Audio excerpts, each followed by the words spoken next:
పిత పుత్ర పవిత్రాత్మ నామమున ఆమేన్. ఈరోజు జూలై 16వ తారీఖు. మత్తయి సువార్త 11వ అధ్యాయము 25వ వచనము నుండి 27వ వచనం వరకు. ఆ సమయమున యేసు ఇట్లా నేను పరలోకమునకు భూలోకమునకు అధిపతివైన తండ్రి, విఘ్నులకు వివేకవంతులకు వీటిని మరుగుపరచి పసిబిడ్డలకు బయలుపరిచితివి కనుక నిన్ను స్తుతించుచున్నాను. అవును తండ్రి, ఇది నీ అభిష్టము.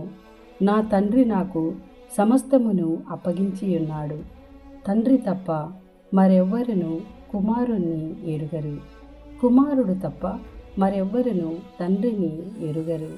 మరియు కుమారుడు ఎవరికి ఎరిగింప ఉద్దేశించునో వారు మాత్రమే తండ్రిని ఎరుగుదురు.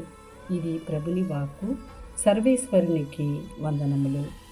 ప్రభువా, ఈ వాక్యాన్ని వింటున్న ప్రతి కుటుంబాన్ని ఆశీర్వదించండి. ఈ వాక్య పఠనము ప్రతి ఇంట సుగంధ పరిమళాలు వెదజల్ల చేయండి.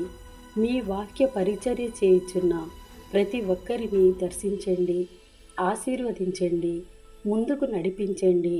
వాక్య ధ్యానాంశము ద్వారా బాధలతో, వ్యాధులతో, సమస్యలతో, నిందలతో, అవమానములతో ఉన్నారు వారినందరినీ దర్శించమని యేసు నామములో అడిగి వేడుకుంటున్నాము తండ్రి. ఆమేన్.